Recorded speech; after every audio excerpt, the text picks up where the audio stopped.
Hello, everyone. Welcome back to the Every Calorie Counts podcast. Today we have Trey back on. I feel like you were just on here, but we were talking mostly about Trey himself and his journey and stuff. But today we're going to go into some gut stuff.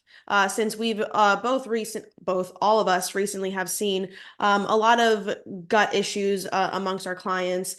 So yeah, where are we starting? So yeah, I didn't really like organize that very well, right? And like I thought I wanted to sit down before the podcast and actually kind of like get a grasp on Of exactly course you what we were going to didn't. tackle.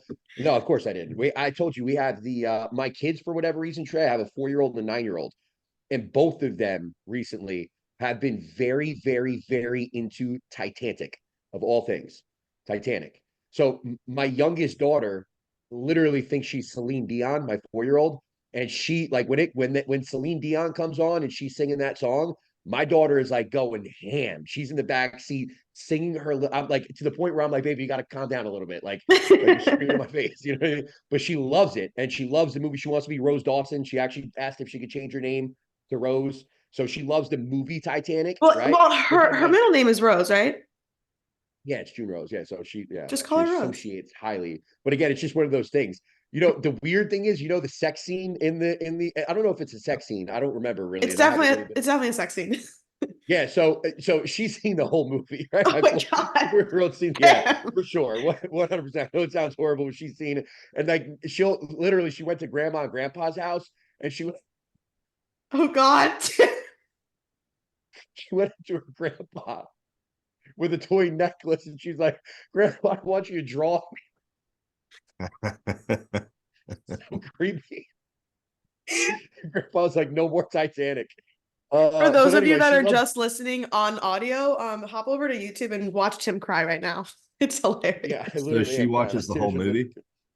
yeah, she watches the whole movie, So but she's 4, so she's got like this weird like she'll be like fast forward to when the boat's sinking. She'll just well, watch see, the that's all movie. I do. Like we watched it maybe Yeah, a couple months ago. My wife came in there. It's like 12 at midnight.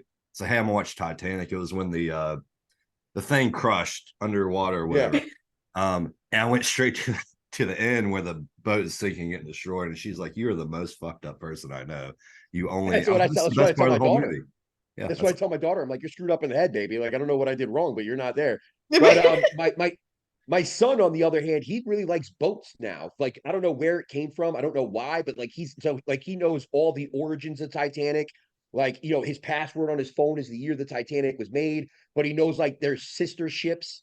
So like he knows like You did tell competitive me this. things and like yeah, the boat that came to rescue him, that came to rescue the people he's familiar with. I forget what it's called, the Carpathia, right? He knows Britannic. He knows all these different ships, and he like for Christmas, all he wanted was like model ships and all this stuff.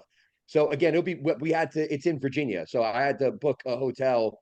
It's in Maryland in the National Harbor there, but I had to book a hotel in Virginia before we got on, and that's why I didn't structure anything. So long story, but yeah, that's what I was doing before No, the it was very podcast. entertaining. So yeah, sorry, gut health, right? I asked Trey on because and maybe we could get into this a little bit first, and maybe we'll be relatively quick here so we have more time. But Trey is somebody where we've had plenty of conversations behind the scenes, and I don't remember if we had one directly about GI map. We probably did, and you were going through your own gut health journey there for a while, and I wonder. And obviously last time you were on too, I kind of blew smoke up your ass a little bit, and I'll do so again here where it's like Trey is one of those people where you've come so far in such a short period of time that it's almost like you were definitely somebody that I could have anytime reached out to and been like, hey, what do you think about this? But now it's almost like I feel like you kind of turned a corner, and it's like I wouldn't even like reach out to you like that. I have more respect for where your knowledge game is at, to the point where like I'd schedule a consultation with you, pay you for that hour, and let you fully educate me on this subject because of how far you've come with your own education. Now that knowledge base is so deep, it's almost like, obviously seen a couple things that you posted on Instagram too, where it's like that's just a 30-minute, fucking, thing that you're putting out there to like, but even for me, it was one of those ones that I sent it to Marina too, like one of the ones I've commented on recently, where I'm like, oh, dude, all this shit makes so much sense. Like it was a really good clip, and it just like I feel like it was a little bit different than what you're seeing on such a superficial level with a lot of the gut health stuff. And I want to get a little bit into all that. But I think first and foremost, what led you down that gut health path to make it something that you were so interested in? Because obviously you had your own issues there, but then also if you want to give a quick rundown of all the different, people that you've worked with and different resources that you've used as far as gaining the knowledge that you have here. Yeah, of course. Well, first, thanks for having me back on. I always appreciate getting to talk with y'all or do any podcast in general. With the gut health stuff, man, like I started having issues, I think, when I was like 20 years old. So like 9 years ago at this point. And it's always been off and on. And I got to a point where they're under control, but then when I was like aggressively bodybuilding, they got bad again. And I kind of just put it off. But when I had stopped bodybuilding, I was like, okay, I really need to start focusing on this stuff. Like it wasn't making sense at all. And I didn't know anything then. I thought you just popped a probiotic, slam a bunch of glutamine, you call it a day. And that's not how it is. So I'm trying to think, like, I think what really got me into it was I just kept getting more and more clients with it. Just different things were not making sense. Like no matter what we did, nothing was working. And I had got the pleasure of getting connected with, like, obviously Austin. I had always talked about GI health and stuff like that through his mentorship. But back in like 2021, I came across a guy named Dave O'Brien. He's in Australia. And he's one of my main mentors now. And just what he was putting out, it was way ahead of what we were talking about here in the States. I always talk about that here in the US. Like, I feel we're way behind on things compared to other countries. And I think even if you look at like foods and what we put in our foods versus here versus Europe and other countries, you can tell we're really behind and we're not really on top of our health like a lot of these other countries. I mean, you can just compare average person here versus like Italy or something else, and they eat some of the same stuff. It's like food quality.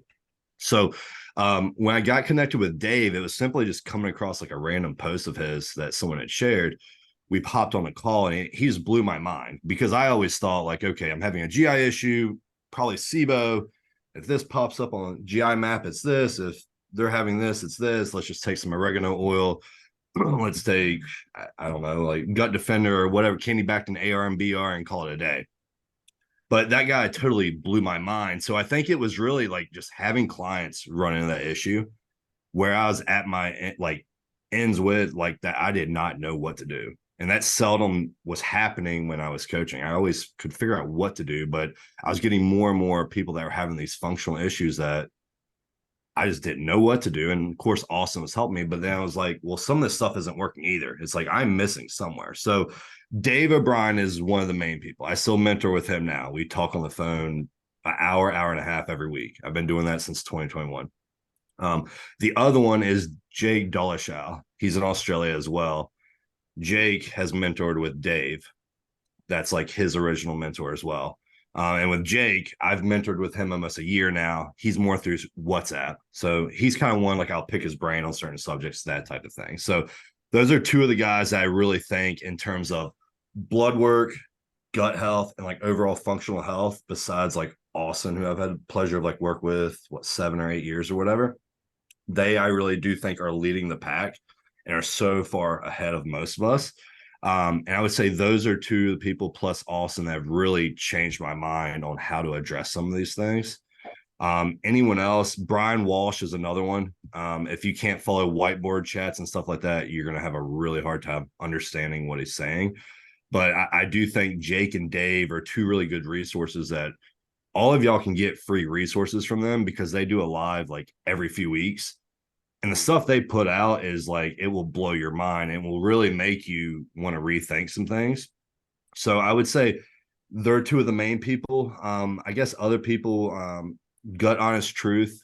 I think her name's Katie.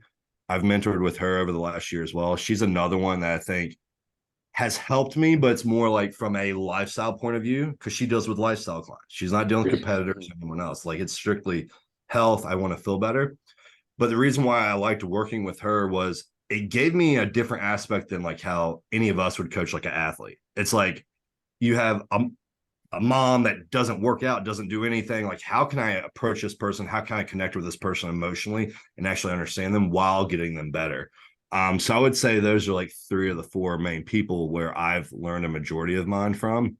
But I would say my knowledge really turned the corner around 2021, 2022. And then it's just quickly changed now that I don't have a job or anything like that besides coaching. I can actually immerse myself into this stuff 24/7. And I guess like, I don't know why. I guess like, I think when I got out of bodybuilding, I was just not into helping this anymore. I still do. Like I have more bodybuilders now than I ever have, but just for whatever reason, working on the lab side of things and the gut side of things has always like interested me, because I'm not really a prideful person, but I take a lot of pride when I'm able to fix people that have been to so many other people that I've respected that haven't been able to fix it. I like getting these cases that are so hard that it challenges me. And like, whether it's, I've had cancer patients, I've had EBV, Epstein-Barr virus patients, just stuff, people that can't get over it. Or like, I just had a gal, she's been on antibiotics for 6 years straight for chronic UTIs, and now she hasn't been on them since August or July. Like, that is life-changing shit that you don't get to do. That is why I've just continued to dive headfirst in that. And that's why you kind of see that's kind of the direction I keep staying. Because I feel like it's given me that opportunity to actually have an impact on people. It's not this, oh, you lost 12 pounds, stage that type of stuff. That stuff's fun, but it was not as fulfilling for me. It didn't feel good for me. And then I guess my history of having issues as well, it's just like, no one could really understand what was going on with me, and they just wanted to throw kill all the time, and I couldn't get better. And it took me learning more to figure out my own things. Right. Yeah. No, that's awesome. I think so. Do you feel like, as you kind of mentored under Dave and Jake and everybody else there that you mentioned to a certain extent, that for me personally, whenever I feel like I'm diving into something deep, right, it always initially seems like this is going to be the key. You know what I mean? It's going to be the thing that's going to unlock my ability to be able to help all these different people that, like you said, you get that person, whatever, 1 out of every 3 to 5 clients. It's like, dude, I don't know what the fuck is going on with you. And it's just this constant process of trying to figure things out, right?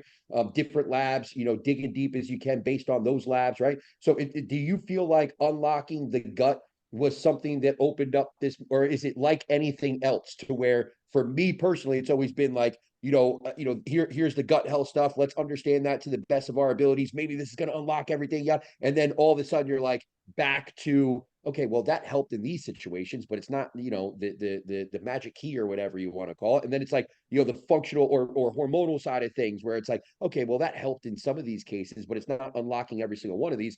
And then obviously doing it for as long as I have, 10 plus years in the game now, I'm still at the point where there is going to be cases where it's just like, whether it's some sort of underlying traumatic thing that's going on there, and, they need to go down a different path. It's not figure outable by myself, or I think any coach at that level. You know what I mean?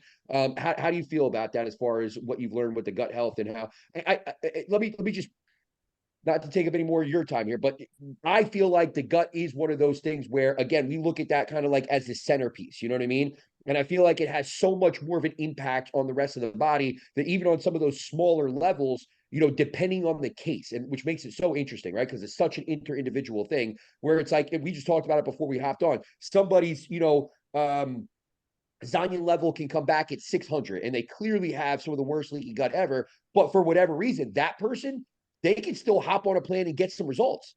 Whereas I might have somebody else and their Zion levels, 250.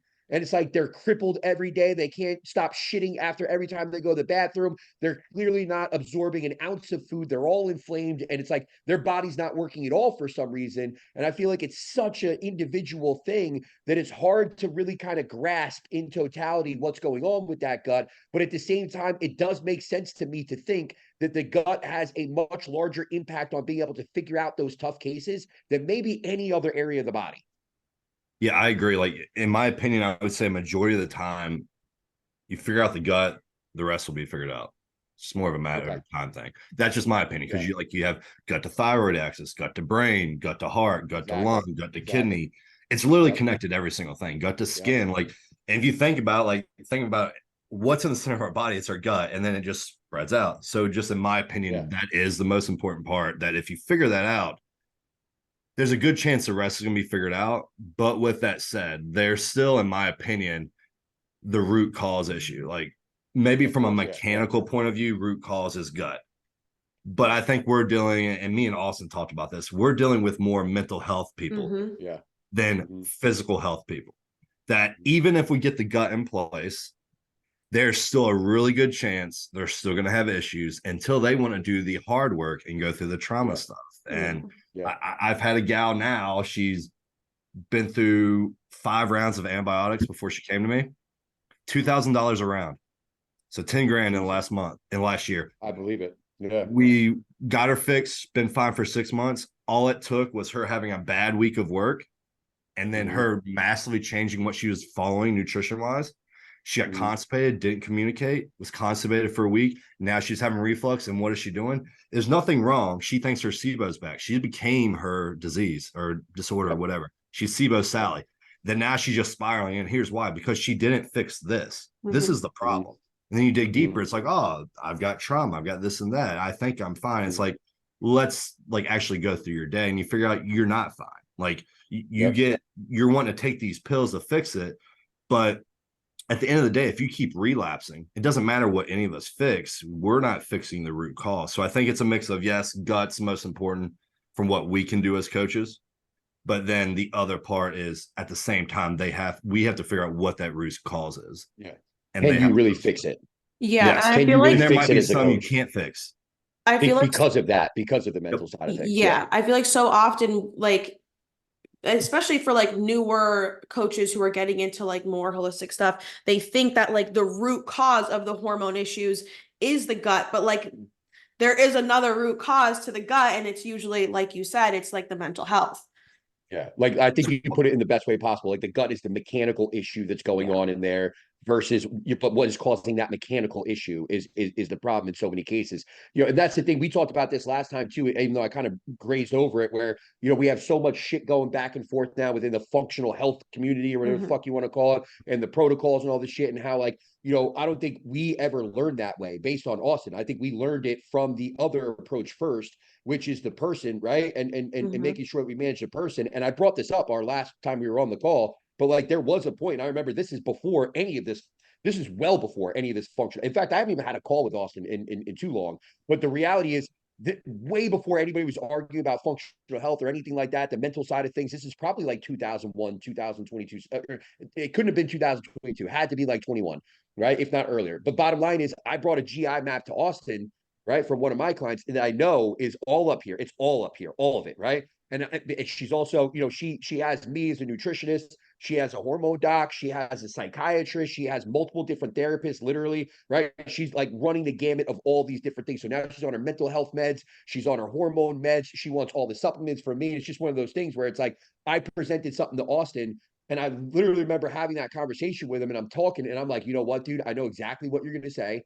You got to address, like, are we going to be able to help her? Like, is this going to? And it literally came back to the thing where I went back to her, and after the conversation with Austin, I'm like, honestly, I don't think I'm going to do this. I don't think we're going to do like this whole, protocol where it's like we're doing the kill phase and we're, improving the gut line, all this different stuff. Because at the end of the day, I know you, we've been working together for long enough. You're going to end up right back in this scenario. If I can get it fixed to begin with, it's going to be a Band-Aid on a gunshot wound. You're eventually going to bleed right through it. And we'll be right back where we started. It's not going to do you any good except for thinking that you can rely on another set of pills. It's not going to work. You know what I mean? And to this day, she's still with me. We haven't done it, right? But she's been this slow, eventual case. She looks better. She feels better. You can see the inflammation is dropping. You know what I mean? So it's just one of those things where it's like, I think obviously we're starting to see this evolve as far as the community as a whole, coaching, right? And coaching the person, addressing the person, all that different bullshit. You're even seeing it abused in some cases, which you talked about on the podcast. Everybody's a fucking therapist nowadays, but at the end of the day, it's one of those things where it's like, it's true. And I think with the gut, it's most true in that a lot of that stuff is going to come back to your day-to-day, your mentality, what you can recognize in terms of, your perception of stress and all these different factors. Now, let's dive into the actual, idea of gut health, because we probably have lost a lot of people already that don't even, aren't even comprehending what we're really talking about here yet. But let's dive into it. I think, where I'd want to start here is like, if again, we talked about this a little bit beforehand. I don't know how I want to verbalize this most accurately, but like, what I've seen a lot of recently is that leaky gut, right? Or hyperpermeability, whatever fucking like legit verbiage that somebody wants to put on it. I'd still call it leaky gut. It's easier. I don't give a shit what anybody says. But anyway, bottom line is if it is that leaky gut, I've seen the leaky gut feel like it's exploded. And you know what else I've noticed too? If we look at that GI map, itself, the test, we've seen it over the years now extend in terms of that number that's deemed, hyperpermeability, right? Like, just a few years ago, it was like 110 or something like that was a high level. Now it's 175. And we know that moves because the population norms move, right? So Mm-hmm. it's like clearly the population norm has moved in that direction where we're seeing more hyperpermeability than ever. But I'm just noticing it now in terms of my clients, where it's not just more cases of leaky gut specifically, it's also the severity of the case has gotten way out of control. And I'm seeing numbers I never thought that I would see. That I didn't even know it could get that high, right? And I'm seeing that on, I would even say a semi-regular GI map now for me is a zonulin level of 300 plus, right? And it's just, again, if I would have gotten that a few years ago, I would be like, oh my God, this is the highest one I've ever seen. Now I get them in like, 1 out of every 3 tests is of that level, right? And it's crazy to me. So I'm curious, do you see any consistencies going on right now from GI map to GI map? We know it's individual. There's going to be something, but maybe those things are more the outlier than what we're seeing on a consistent basis. And then from there, I'd like to get into your thought process of basically like, hey, you said you don't even order zonulin levels anymore. You just always address every case as a leaky gut case and work from the outside in kind of. So why don't we address starting with any consistencies in GI maps and findings there, and then moving out from there. So I would say like definitely like I just use the term permeability or gut lining damage because everybody Right. gets all butthurt if you say leaky I gut know. or hyperpermeability. But God forbid somebody goes metabolic damage or something right. like that. So There's no such thing. Okay, whatever, dude. so I always just approach it like there's always gonna be is he frozen? I think so. I'll just go ahead and keep talking. Uh-oh. Okay, you're good. I did. I froze there for a second. I'm back, I think. Yeah. Okay. So I always just go ahead and assume everybody's got gut permeability issues or gut lining damage because, in my opinion, that's where it starts because that's our foundation. Just like your house, you have your foundation of your house. That's the starting piece. So I already go ahead and treat it like that. But I would be willing to bet a lot of money that almost every single case has gut lining damage.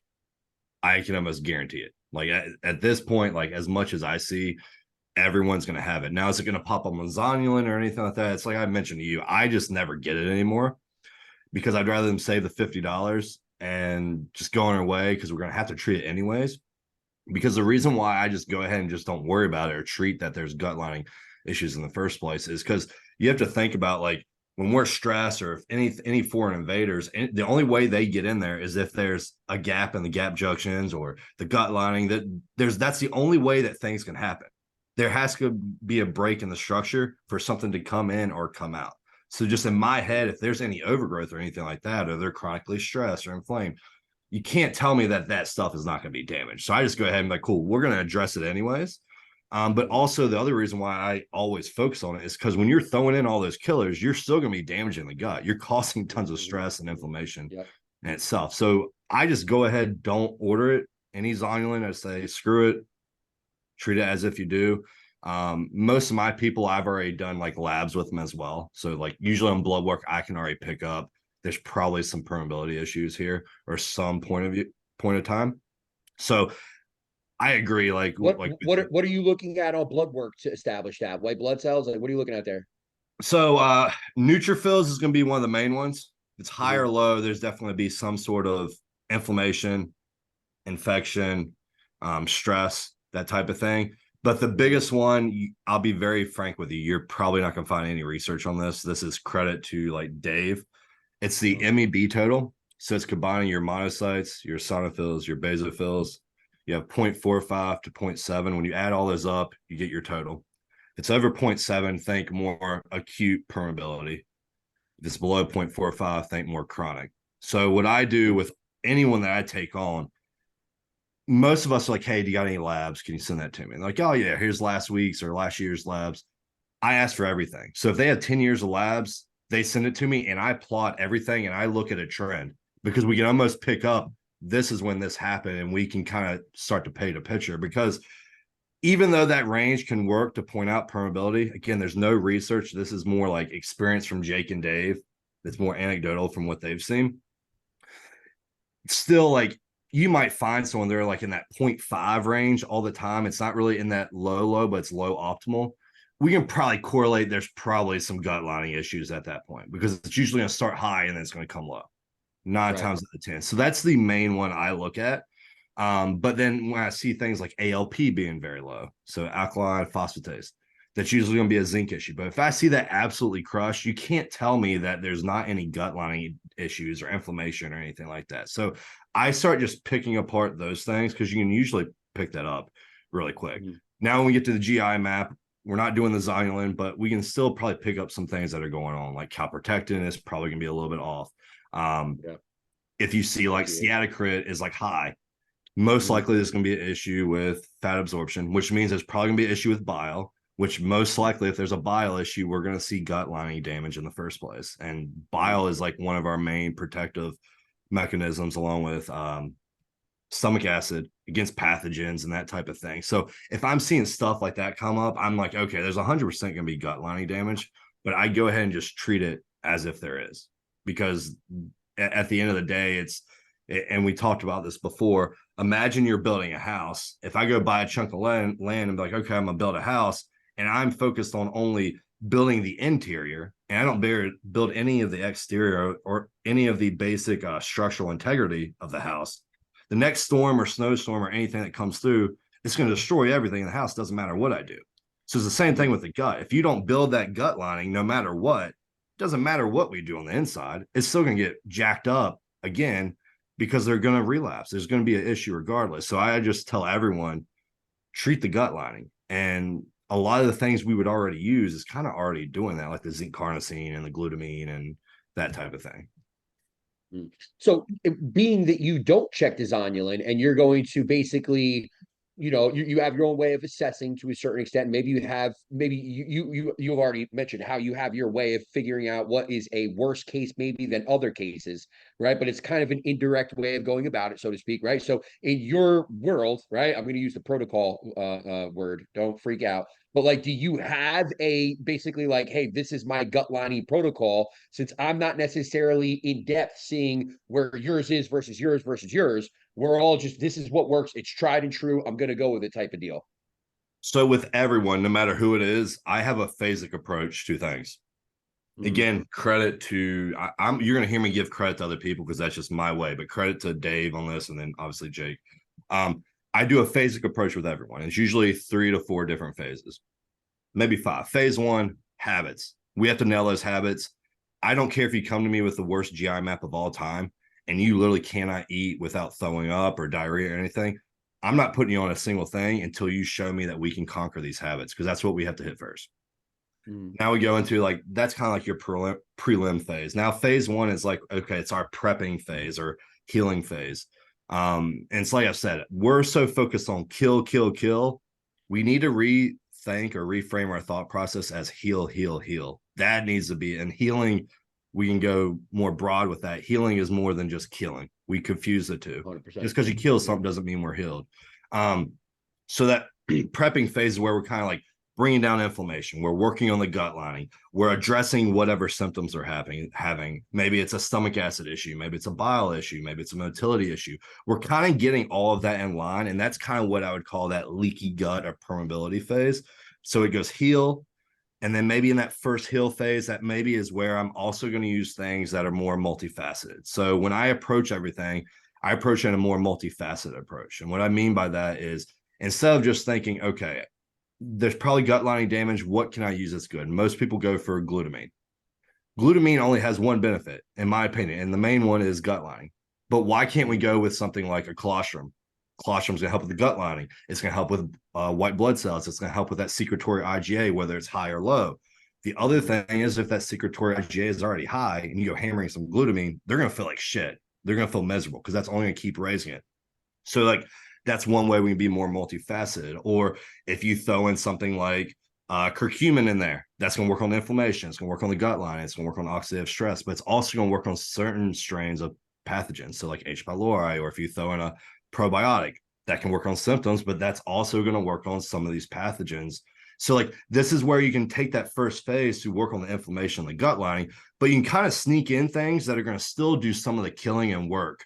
And that's where it does get specific. So like, and this is why I always try to get labs on people beforehand with it, is if I see they're having blood glucose issues, I'm probably going to go with a little bit of a berberine, because berberine is going to be broad spectrum against anything. It has bacteria and yeast and stuff, develops the least resistance from it, but it's also going to support blood glucose levels. If I see like it's a bodybuilder and they've been hammering a bunch of PEDs and lipids are off, I'm probably going to go like an Allison. If it's like, let's say they have thyroid issues, then maybe I'm probably going to go like, this is the time I'll go aloe and maybe black cumin seed oil, because that's going to now impact the thyroid. It's going to help with antibodies. So this is where we can kind of like cater it to this person and sneak in very light things without making them feel so bad. And the other reason why I like to go that route is most people are going to have such a bad reaction that they're going to quit. They're going to be stressed out. And it doesn't matter what you do. So that first phase, we want to repair the integrity of the gut lining and bring down inflammation, because you're prepping them for the worst part, which is the kill phase, in my opinion. That, in my opinion, if you get all of that taken care of first, they're less likely to have as bad of a response, which means you're going to get more compliance. They're going to follow the plan. You might actually heal them, versus if you go kill first and you're like heal after, it's like kind of going ass backwards at that point. So I always go habits, heal, kill, and heal again. Or if it's a really, really bad case, it might go heal for, usually I do heal for like 4 to 6 weeks. Then we go into a kill phase. For them, they might have to go 10 weeks of just healing. And then we have to do kill after and a small heal at the end. So that's where we kind of get different people. But regardless, that's how I phase it. We go heal the gut lining, some light kill off. Phase 2, primarily kill. Phase 3, heal again. Start doing like a prebiotic rotation, start rebuilding that microbiome. And then we have like relapse prevention or maintenance phase. They stay on that for 6 months, and then we should be in the clear at that point. So that's gotcha. Yeah. So, but is there, for the gut lining specifically, being that we're so adamant about that, do you, obviously you brought up colostrum over glutamine, but and you have, I think you did bring up zinc carnosine as well. Like obviously we know the big players there. I don't think colostrum is really that well thought of. Obviously glutamine is the hot product there. Yeah. Like I know we've talked about glutamine a few. I think honestly, I think one of the bigger misses as far as like, the aggravated gut in general is not just the IgGs that we're going to get out of the colostrum, but like a good product that has covers the full spectrum there, the IgA, the IgM, the IgGs, right? And that I've seen that be something that really works on just about any case. Like I don't know why people don't go that route more often. Especially when we're talking about the immune system there, and making sure that we, like you said, kind of like settle that whole thing there and kind of give the gut a break. But anyway, bottom line is, like, do you have your things there that you kind of rely on more so that might be a little bit different than the standard glutamine, zinc carnosine, etc.? Yeah. So what I always do is, for the inflammation parts, usually curcumin and quercetin is in there. Sometimes for that quercetin, I might have a combo of vitamin C and bromelain in there. It depends on like if I see a lot of histamine going on. And then one that I'm hit or miss on, it depends on the person, is boswellia. Boswellia is really good, but what you have to pay attention to is some people, if they already have histamine issues, that's going to aggravate histamine even worse. So they might initially break out and flush, get a scratchy throat, and some will panic. That's one I'm very iffy on. It depends on the person. So that's like the 3 for like inflammation. Zinc carnosine, almost always. Well, we're going to say something. I was just saying, what about cissus? Have you ever looked into cissus? I've never used it personally. Okay. That's just me. I haven't. I'll have to dig into that after, but I haven't. I stick with those 3, and then I'll use zinc carnosine. I will either do glutamine or colostrum, depending on what I'm seeing. If I see immune issues, then I'm probably going to go colostrum. If I think it's a very anxious person already, I'm not going to go anywhere near glutamine, because I want to prevent that glutamine and glutamate conversion, where they are going to feel like crap from that. And then the other ones that I will tend to use will be like lactoferrin is a very common one I'll use. It'll modulate iron. It'll modulate the immune system. It's anti-inflammatory, antiviral, antifungal, antibacterial, whatever. And then the last one, it's not uncommon for me to use BPC 157. I think that is the king for gut lining, but it can't be that injectable stuff. You can't dilute it and squirt it down your mouth. It's not going to make it to the gut lining. You got to use the BPC arginine salt. There's like a couple sources in the US. I always just tell people to go to like Australia. Level Up is one, or Dave's company. It's like the Collective Supplement Co. He's got a combo of BPC plus lactoferrin, and that's I don't usually my know. go-to. Yeah, that would be a good one. Both of those Yeah. in combo. I don't know whose company it is, but I have. To be honest, I don't know. I just found it for one particular client where it was like fucking the most jacked up thing I've ever seen in my entire life. This guy though had all types of lead and mercury poisoning at the time. Mm. Not all type. He had really bad lead and mercury poisoning. So we're going all out. But it was a product out of Australia or maybe it was New Zealand. I don't remember. I get the two mixed up all the time for obvious reasons. But it was like whatever 300 milligrams of zinc carnosine. I'm like, dude, you need to start with one pill instead of going through. Otherwise, you throw up. But it's like a substantial amount of zinc carnosine, substantial amount of quercetin, BPC 157. What's the other peptide there? It's from Level Up. It's the Ultimate GI Oh, is Repair. that what it is? Yep. Yeah. Okay. That's like one. So it'll have zinc carnosine, BPC, two different types of quercetin. They'll put some copper in there to balance that zinc to copper ratio. They'll put KPV in there. Yes, KPV. That was one. AT1001, and then the last one is tributyrin. That's the other one that's in there. Yeah. Yep. I almost always use that either in the beginning or the end of a protocol. Almost always. Oh, do you It's really? just expensive as shit. It's just super Yeah, expensive. It's like $200 to get it here. But Yeah. that's a good like sealer, or I might have some that maybe if they have a tendency of having GI issues, we might just run a bottle of that a year. Or if they're going to travel or something like that. So like I think that's a really good product. If someone wants like an all-in-one, that is a good possibility. I would probably run that at the end just because we can't really individualize different supplements. Someone could have a really bad issue with the tributyrin, for example. So yeah. Cool. All right. So that pretty much wrapped that up, right? We got all that out. And then I think did I already ask my next question? I feel like I asked the question before and now no? Okay. Fair enough. So now to be honest with you, I'm lost. I was into that conversation. I was really like, I was honed in there and I forget where I was going with this whole thing. But I would just say, is there for me, I think the biggest thing, at this point is what do we do as far as like I guess like maintenance. Like, let's say we have somebody that's listening to this podcast right now. Maybe they don't have as many gut issues, right? I also think that's something that maybe should be discussed on another pod. Like, what are gut issues specifically, right? Because we always have those people that's like, I can't go to the bathroom, and it's like, okay, well, what's going on? And they start telling you what's going on. It's like, dude, like, why don't you fucking wake up a half an hour earlier so that your day is not, I wake up, I got to be at work in 25 minutes. And then from work, I got to do this. And then I got to do this. Like, of course you're not shitting. Like, you know what I'm saying? That's not necessarily a gut health issue. That's a lifestyle issue that might be causing a gut health issue that we have to look at. Right. But again, I think, if somebody is in any scenario and they want to start to protect things from a maintenance level, right? What would your recommendations be for protecting that foundation from a maintenance level, whether that's, we don't have to talk supplements, that could be food, that could be lifestyle. Like, what are some things that you would give somebody to prevent themselves from having, severe gut issues? Have they already had one before, or just no? Let's say it's just anybody listening. Let's say it's just, yeah. Sweet. So I'll just start like top to bottom. Lifestyle, you got to learn to be more parasympathetically dominant. Regardless, that's got to be your focus. You have a million ways. It can be spiritual work, it can be reading, it could be stretching or walking. I don't really care what it is. If you're gonna do the walking stuff, if you're doing 20,000 steps a day, I don't care. That's not parasympathetic. I don't care who you talk about. Like, yeah. Or if you're using that, like, this is the thing that's drove me nuts with the steps for fucking to years eat more now. food. Like, it's like, oh, well, it's okay because I did 20,000 steps. No, that's not. All you're doing. It's called you've created a disorder. It's cardio. Yeah, it's the same exact thing that cardio was. Disorder. Yeah, it's the same exact thing that cardio was for so long. It's like, oh, I could do this because I'm doing that. It's like, no, what the fuck are you thinking? You can't do that because you do that. You're just using a compensatory thing here, and that's not the way it works. You know what I mean? Go ahead. I'm sorry. I think that's one.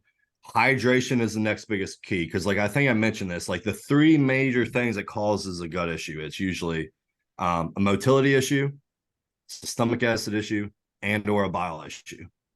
So in my opinion, what can help with motility is staying hydrated. That's not just water. It could be electrolytes, it could be sodium, potassium, magnesium, calcium, whatever you want to put in there. So hydration is the next one. After that, it's okay. When I'm eating, most of y'all probably already heard this, eat in a calm environment, take the time to chew your food. That's where I would do, because right there, you're already signaling your body to make gastric juices, digestive enzymes, stomach acid, that type of thing. So that's kind of like lifestyle stuff. And maybe like if we talk like training and stuff, you've got to learn that less is more when it comes to all of this. And I'm sure y'all have maybe done a podcast or something like that, but less is more when it comes to everything. Training, cardio, PDs, it doesn't matter what it is. Now, if we go like food thing, my opinion is this. I love meal plans. I have zero issues with that. Most of my people are on meal plans, but you have to start rotating your foods. You cannot eat the same food the rest of your life. I'm someone that ate the same foods for like 10 years, and I wondered why I can't digest a damn thing. Because what is the one thing that we can do to protect our body and keep the microbiome whole? It's having good bacteria. And the only way we can do that is feeding it. Like these people smashing 150 billion gajillion probiotics and think it's going to repopulate their gut. It doesn't make it there, just in my opinion. So how do we do that? We need to feed it prebiotic foods. So what I at least tell people to do is start a rotation of foods. And I usually will do like a 4 to 8 day rotation of different foods. And it might be like day one, we might do some resistant starches. So maybe like rice, maybe potato, or like green banana is usually the easiest one. It's just a small amount. That maybe is one day. Then the next day, maybe I want something that has like some pectin in there. So maybe like a peach or stone fruit or an apple. Now we go to day 3. Maybe we want more soluble fiber. So that could be like zucchini. Maybe it's a partially hydrolyzed guar gum. In my opinion, that's like the safest fiber we can use. It's a prebiotic. It works in terms of like balancing bowels. So like if you're tend to be a little bit looser, it can firm you up. If you're a little bit more firm or constipated, it can loosen you up. And then you can add in other things like onions one day, and then another day you could do like garlic, and then another day. And that's kind of how, if you just do that, you're kind of going to keep your probiotics whole, which in general, like if you have that whole, that should technically fight off everything else, in my opinion, because dysbiosis isn't just bad bacteria, it's lack of or too much good bacteria as well. So that would be the next thing with food wise. And then you can do other basic things like do whatever you can to make sure your food's going to digest well. So maybe cooking your veggies. Maybe it's, if you notice like you have a hard time digesting like steak, maybe you want to stick with ground beef. Or easy thing everyone can do with their food is cook all of their meat in bone broth, slow cook it. That's going to promote collagen. It's going to promote glycine. That's going to help rebuild the gut lining. So that's kind of where you can do like nutrition, lifestyle, that type of thing. And then with supplement, I just think everyone should probably keep in zinc carnosine or cycle that some shape or form. I think that's a common one. I think maybe periods of maybe doing glutamine or colostrum throughout could be one. Maybe it could be do periods of like, I like using like ACV twice a day with a lime. That can promote stomach acid, you promote bile, gastric juices. The lime juice can be anti-parasitic. So if you were worried about something like that, that could hypothetically work. And that's kind of what I would do. And then the rest is just kind of cover whatever loose ends you need. So make sure there's no any nutrient deficiencies or anything like that. Or maybe keep something in there for inflammation, like a cod liver oil, or maybe you keep in like NAC to help phase 1, phase 2 liver detox, or biofilms or something like that. So that's kind of where like I would approach it. And then it really is hard to be general in that case. Now, if we talk about like someone that has had issues, like if I see someone's had like gut, like candida or bacterial issues, that's where I can kind of tailor and be like, okay, it's probably a good idea that we keep this in for a period of time, and then we wean off of it, and then maybe periodically we need to throw that in. That's kind of like how I approach that prevention type stuff. But almost everyone, it's not a bad idea if you ran some sort of like leaky gut or gut lining or stem cell reboot once or twice a year. And I think I probably should touch on this. I think gut lining is one of the most important things, but also stem cells is the other next important thing, because the stem cells are made to repair things. And if you don't reboot theirs, then you're just preventing what our body can do to protect us. So well, at we're least basically talking healing. We're basically talking healing more than anything else this entire podcast. So it's self-healing. So like maybe it's not a bad idea that most people do some sort of like gut lining and stem cell reboot once or twice a year, or during periods of stress. That might be a time you focus on that more. At least that's how I approach it. I know. I can tell already that you're not a big fan of the combo things because of how intricate you're thinking with like you said, the sodium, what were you talking about before? What's that? The tributyrin. Yeah. Whatever. Yeah. But what else were you talking about? You're talking about something else there too. But regardless, anyway, you're talking about how these things are going to be so interchangeable per the person and maybe their personality. The glutamine you were talking about with the glutamate Yes. receptors and the anxiety. Yeah. So, but anyway, or conversion to glutamate, I should say. But the bottom line there is, you know, Biome, I think is a great fucking product for Morphogen Nutrition. Not to, but it's just one of those things where it has, to me, that's like the perfect product to either go in, like you're on it right now, Maria. She's at the end of push phase. And it's one of those things where we're noticing some gut health stuff. So we ran the IGAs up front. Now we're on the biome. And then when we're done with this push phase, it's going to be something where we dig a little bit deeper and make sure that we're doing what we have to do there. So the upfront heal, or even as a maintenance product, it makes a lot of sense to me based on the way that product's built. And it's just, to me, that's one of the ones that stands out as a good one that's easy and kind of like, hey, this one's got what we need on multiple different levels. Let's run with this. And if there's no issues with it, great. But yeah, that one to me has been a big one here recently. But I think if it were something where we had to kind of pinpoint based on because we talked food, we talked supplements, and then we talked lifestyle a little bit. I really, again, this is always going to be the perception of stress thing, right? And it's like, it is so stressful as a coach to talk stress sometimes, you know what I mean? Yeah. Because it's one of those things where, like I said, it's just the perception of what stress actually is. It's hard, man. It's hard. Like even for myself, it's like a lot of it for me is retrospective, where it's like, something is happening now and I have to be, think back like, fuck, what have I been doing here that's causing this problem? And then it's like, oh yeah, shit. That should have been obvious that I shouldn't have been doing that. And it's clearly causing this problem. But I think the stress component of things is the biggest thing here, as it always is, where it's like, like you talked about, like you got to be parasympathetic dominant. I don't think people really comprehend what that means. Because when you say dominant, honestly, that means it's like for people, and I tell people like, hey, let's use our watch, let's look at our heart rate, right? It's one of those things where if you're sitting down and you're eating a meal and your heart rate's 140, 114, God bless you, dude, but you're not, I'm sorry, but that's just going to sit in your stomach like a rock and it's going to ultimately cause all types of issues. Like, I think when it comes to understanding parasympathetic dominant, we have to understand you are going to be dominantly sympathetic throughout the course of the day, right? This is the real world. We have a life. We're busy. We're go, go, go, go, go, go, go. But what we're trying to do is almost live on two ends of the extreme, which I hate the concept of, but that's just the way our world is at this point, to where it's, you're going to be sympathetically dominant all day, right? So you need to take those little breaks to be able to drive that parasympathetic response or activation, or kind of get used to being there and understand there, right? Little times throughout the course of the day. So maybe it is the 4 meals a day that you're having. You sit down before those meals, 3 minutes, honestly, 3 minutes. You can put a timer on. It's all it's going to take you to, take those belly breaths, close your eyes, maybe even listen to something that's guided for 3 minutes, and you'll drop your heart rate fucking 20 points to put you in a position where you can now digest that meal. But again, are you going to get up and then go right back to your job and be right back to, 110 heart rate or whatever? Yeah, but that's probably what's going to happen there. But at the end of the day, you're balancing things out, right? By having those moments of the day. And I've been big lately on the book ending technique. Has always been something that I use between like that morning and that nighttime, and kind of having at least some routines there that you're able to stick to give your day a little bit more structure, even though chaos can ensue during the day. It's like, maybe we need to start waking up a little bit earlier, so that, again, instead of, getting up and I got to be at work in 30 minutes, I'm going to be late and I'm always rush. We wake up a little bit earlier to be able to have that time to sit down, relax, have, read a book or whatever you're going to do, read an article or whatever, and, have a cup of coffee, but just that time for you to be still and not rush and get used to that, right? And then at night, have that same time where you do something to kind of bring it down again and just kind of relax and deload, if you would, you know what I mean, from the day.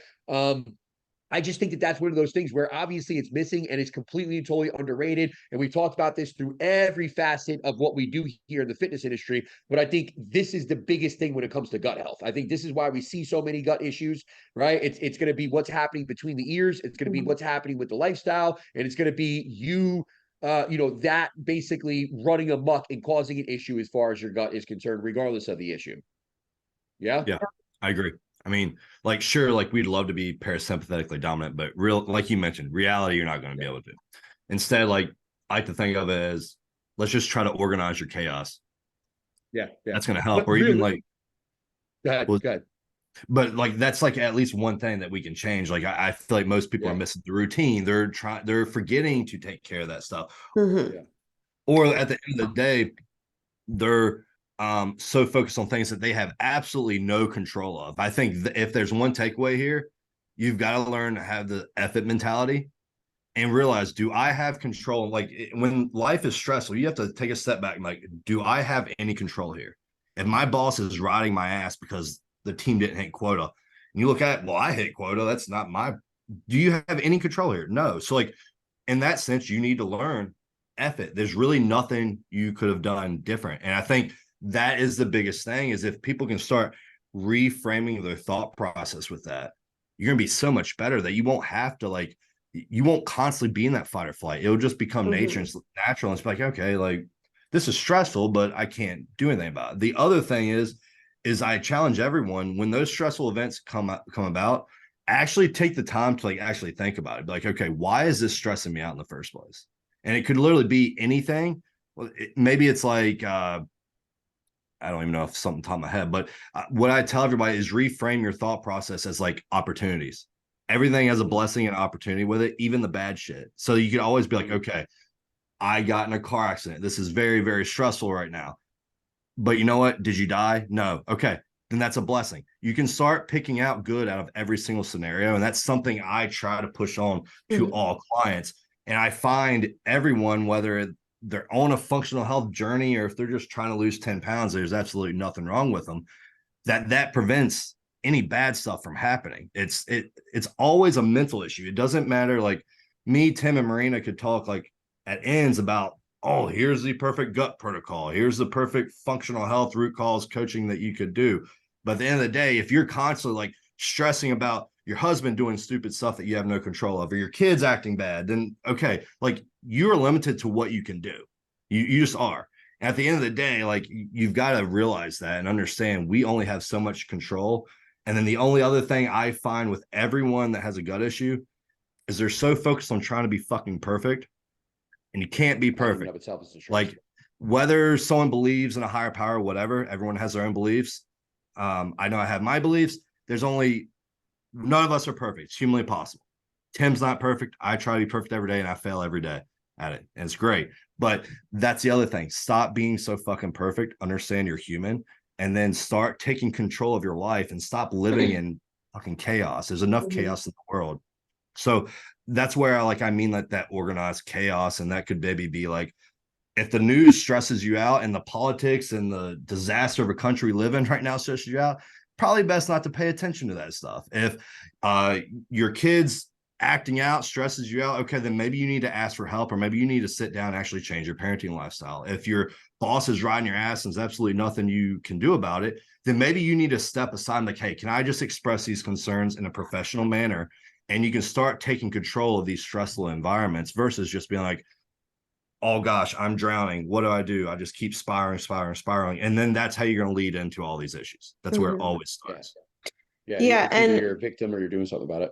Yeah, exactly. And like I obviously as a newer coach, like I'm young myself, I'm 24. I haven't, had these deep like gut protocol cases yet. And it's like, but the one thing I notice in all my clients with gut issues or without, is just the mental thing. And like I find myself over and over preaching exactly all that to clients. And sometimes I feel like it depends on the person, but I feel like I'm repeating things over and over and kind of talking to a wall. And I also at the same time feel kind of stupid because I'm 24 talking to a mom, like telling her how to like think about her life. And I always say like, listen, I don't have kids. I don't like deal with this shit. But like what I can say is like, you're creating a huge problem of something that you don't have control over. And then it breeds into gut issues and this and that and left and right. So like that is something I like sometimes run into, even with clients my age too, where this girl is coming to me, oh, I might have this promotion and my what's it called? My schedule is gonna be different. And I'm like, okay, right now, do you have to change your schedule? No, it might be in like 3 weeks. I'm like, 3 weeks, 3 weeks, like why are you losing sleep over this? And she's like, I have to start thinking about a snack, my schedule. I'm going to do 10 hours. And then I'm like, bro, you can figure that out literally the night before it starts. I'm like, we Yeah. don't need to be Yeah. starting this 3 weeks early. I'm like, let's sit down for a second. Then this exact client has the gut issue. So it's like, it's It's frustrating because I feel like I don't know much, but then at the same time, it's like we have so much that we can only do.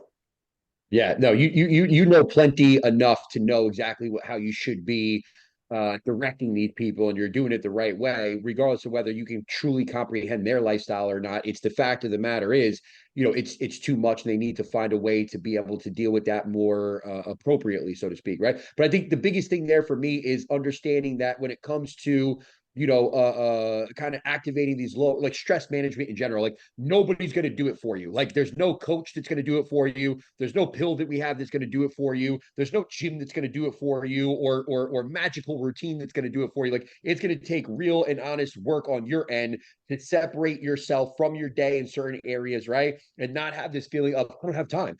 Go. I don't do that. That you're the person that needs it the most. You know what I mean? But again, it's only going to be there if you do it. You know what I mean? That's it. Like you're going to have to step aside and do these things that honestly, it's not necessarily fun. It's not like sexy. You're not going to get jacked from, you're not going to get shredded from it immediately.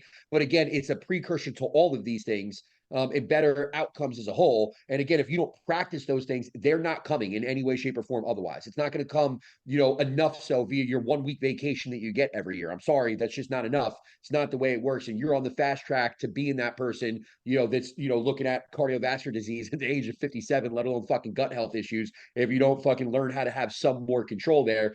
And then, on the other end of that, I think it's one of those things where it's like, again, the perception of what's going on here is the biggest thing, right? Where it's like, hey, don't assume that you're not stressed. Automatically assume that there is too much stress in your life, because I think all of us can agree there. Like it's very rare that we're not seeing somebody, even people that from the outside looking in. We all work from home now, right? We all have our own situations where I'm sure people look at us and are like, oh, I wish I had what they had. And it's like, yeah, but we also have our own things going on every single day. I have 3 kids. I have bills to pay. I have all this different stuff where it's like, my gut has never been perfect. I know for a fact Trey's gut has never been perfect. I know for a fact Marina's gut right now isn't perfect. And it's like, we all have our own things going on, right? But it's like, how your life is designed, how your day is day to day. Only you truly know that, right? But it's like, don't assume just because you're relatively like, you're not like anxiety. You've never been diagnosed with anxiety or depression or this or that, or there's not this in your life and you have a better relationship than your friends. There's something going on in everybody's life where we can take a step back and just kind of like, peel back those layers a little bit, where it's like, hey, everybody needs to practice this at least to some extent,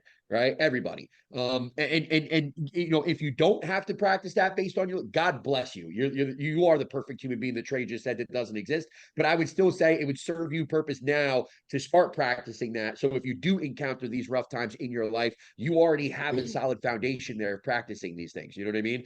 But yeah, listen, with all that being said, is there anything else you'd like to add, Trey? Because we were pretty specific there on leaky gut, I feel like. But at the same time, unbeknownst to me, having you on, that was kind of where we led. And you were like, yeah, dude, that's everything. That's basically like not everything, but it's a good start, and it's a good I guess say like superficial comprehension of what's going on as far as the gut is concerned. But anything else you think you want to add to this? I mean, dude, there's so much there. Like, and maybe it has to turn to a series where we go through each condition. I don't have an issue like with us talking through that. And I think there's just too much. There's no way we'd hammer this all in one podcast.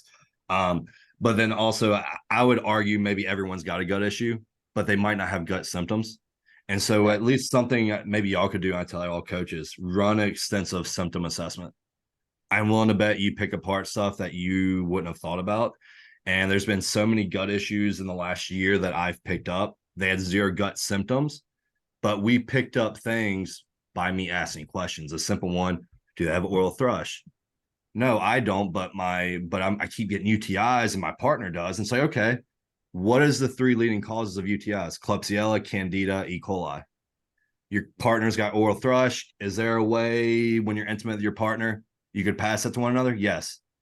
Get them both GI maps. They have the exact same GI map. You can there find where the partner's passing it on and off. So that's where like you can start to pick apart some of this stuff without having a gut issue. That's the other thing is, and this is where I do think it's just going to be us going through different things, is like, it's not always there's going to be a gut issue. Things could be dormant and you just not know about it in the first place. Especially right now, dude. Like, honestly, the last 2 years since the whole COVID thing, I've seen more antibiotics being prescribed than I've ever seen in my entire life.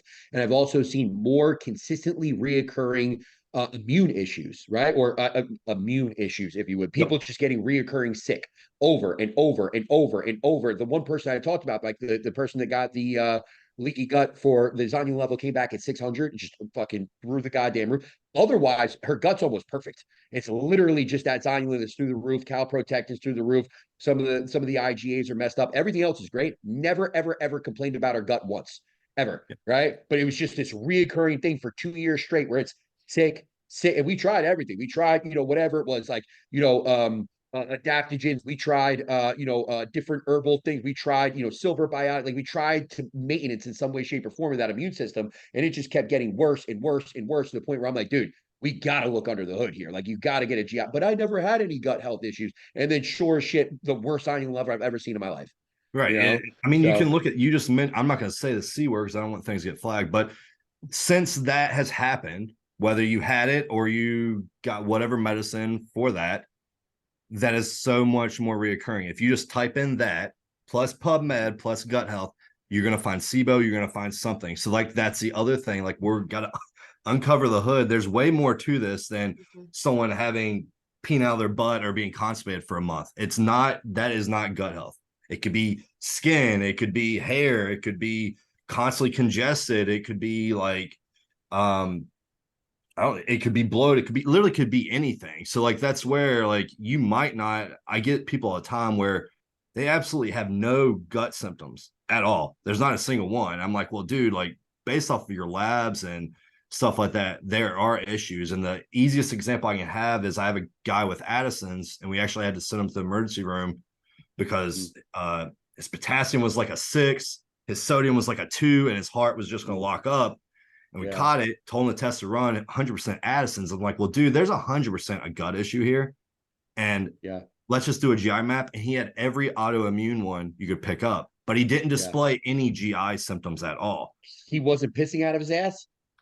I mean, but you could have said that with the stress. So there was nothing there was nothing that I would normally see, because I also look at his life and it's like, he just had a kid. Of course, that stuff's going to happen. But before that, he never really had anything.